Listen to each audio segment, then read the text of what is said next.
wabarakatuh. My name is Aulia, Devi Suryani, number absent 6. My name is Nabila Cahyaning S, absent 23. My name is Ahmad and Abidin, absent 1. My name is Neila Maritza P, absent 26. Hi guys, welcome to our podcast. So we will be discussing a phenomenon that is often considered trivial, but can have quite an impact. It's helmet theft in high school. This may sound like a small thing to some people, but in reality, many students feel uneasy about this incident. This time, we will try to explore more about what caused helmet theft, its impact on victims, and what solution can be done to overcome this problem.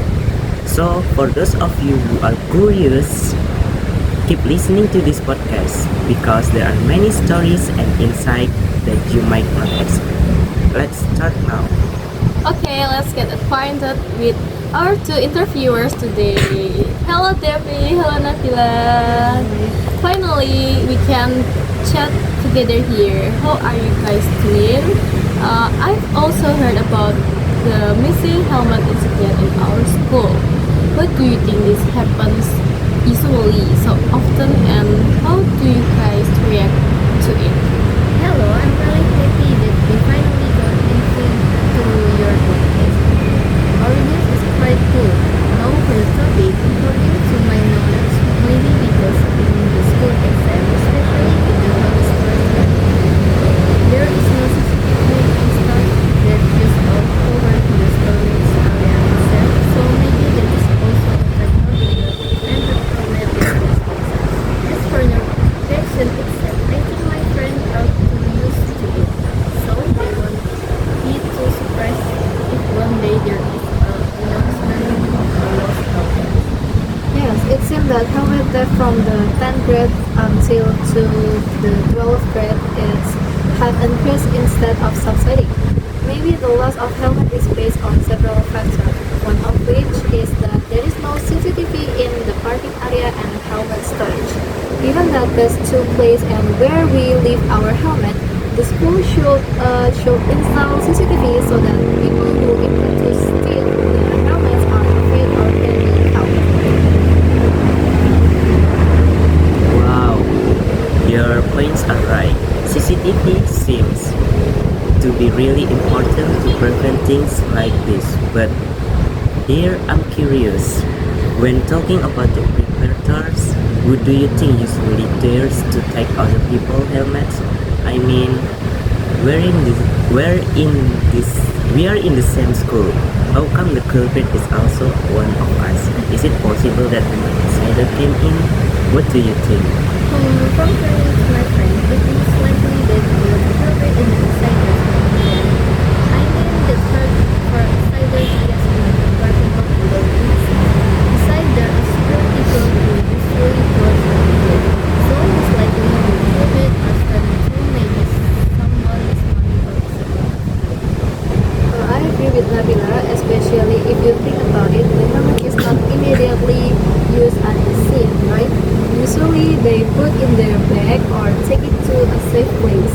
It was in outsider, it would be more suspicious.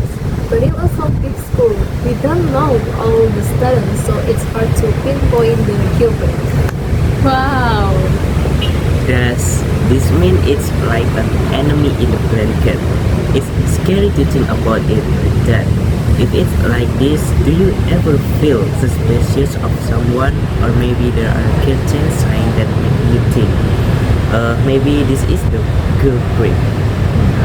Wait a minute, before you answer, I thought of something. If the culprit is an insider, isn't it even harder to know who is really at fault?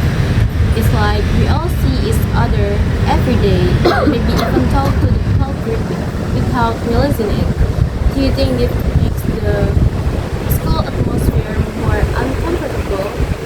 Honestly, I never trust anyone because we know that if someone still only has a new helmet that is similar to the one that we're using, it's definitely a lot of conversation in the class.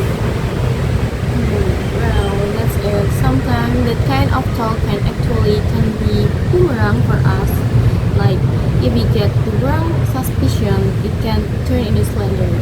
It really tricky. Yes, that's true. Then there are who always seem to be sitting near the helmet storage area for no apparent reason. It's not just a caution, but it's just a concern. That means there are a lot of factors that make the atmosphere bad. That's why it's really important for us to find a way to prevent this problem from escalating. For yourself, have you ever lost your helmet or had your helmet switched at school? For me, thank God, I've never lost my helmet because in grade 10, I always left my helmet at my friend's house, and so it was safe from theft. Even in grade 11 until now, even though I always commute by motorcycle and wear a helmet every day, I have never lost my helmet. I hope this doesn't happen to me, and I hope the theft yesterday will be the last time. The school has also given a strong warning to all of us. Anyone caught stealing helmets will not be dealt with by the school, but directly by the police because it is already classified as a criminal offense. Now, from the school itself, has anyone ever been suspect or immediately, oh, this must be the person, and then called by the school?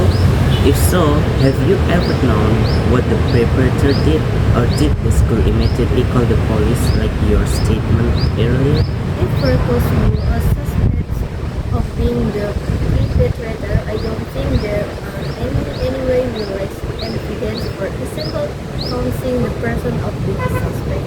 So what to do with the school we don't know either. Maybe it's a learning for certain who might feel like they are the perpetrator. So, there is no specification of the perpetrator himself, right? Without clear evidence, accusing someone is difficult. The school should strengthen security and encourage students to report concern to prevent future incidents. Yes, that's right. But hopefully with a strong warning for the school, it can make the children with us so that losses like this don't happen again. Because it's not only the 15 who loses, but the school also loses because it is outsiders as negligence. I hope the culprit is caught quickly so the school can be a safe place again. We know that school also are safe home, right? So hopefully this can disappear and will not happen for the future. Thank you so much for the story, Devi and Nabila. We are happy to know this incident from you directly. Well, this discussion has really opened our eyes that a seemingly small problem like helmet theft has a big impact, not only on the victim but also on the school atmosphere as a whole. Hopefully, what we've discussed can be used for reflection and solution in the future. That's right, Zen. We also hope that our friends who listen to our podcast can be more concerned, not about only the safety of their personal belongings, but also maintaining and comfortable, safe school environment. Earlier, we discussed the helmet theft incident and its impact at the school, on the school. But how about we talk more about how the school can prevent similar incidents in the future? What do you think, Devi and Nabila? What action can the school take to improve security? I think first of all, the school could strengthen its surveillance system by adding more CCTV camera in vulnerable areas. They could also provide more security officers who patrol the school, especially during certain time of the day. Exactly. Also, the school could run awareness program for students about the importance of safeguarding their belongings. Sometimes students don't realize how important it is to be cautious. With the reminder from the school, maybe they're a bit more careful. That's a great point. But what about us as students? How can we contribute to maintaining a safe environment at school? Can we do more? As students, we can definitely play an active role. For example, we can remind our friends not to leave their belongings untended, and if we notice anything suspicious, we should report it to a teacher or security immediately. Yes, that's true. But it's also important that students feel safe to report if we don't care to deterioration. Sometimes students worry that taking alcohol leads to more troubles.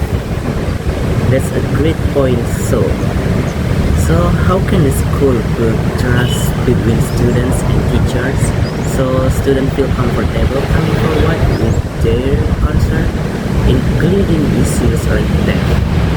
The school code creates more communication like suggestion boxes for easily accessible counseling service. If students feel they can speak up without fear of punishment, they be more likely to report issues regularly. I agree with that because the school also held workshop or discussion on ethics and responsibility, teaching students about the consequence of their action, not just for themselves but also for others who could help the prevent incidents like this. Absolutely, Devi.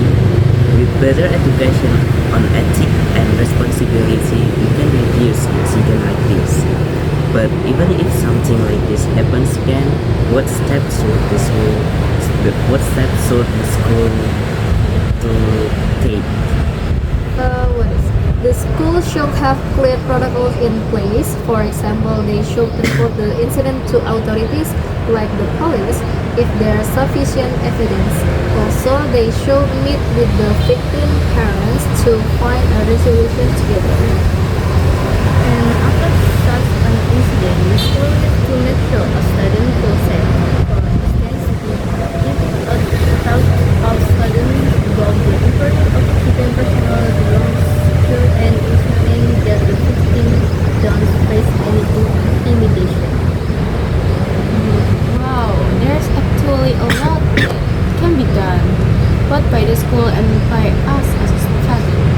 If we all work together, we can make the school a safer and more comfortable place. Exactly, Zaza. I hope what we've discussed today can inspire improvements for the future. Thanks so much to Devi and Nabila for sharing their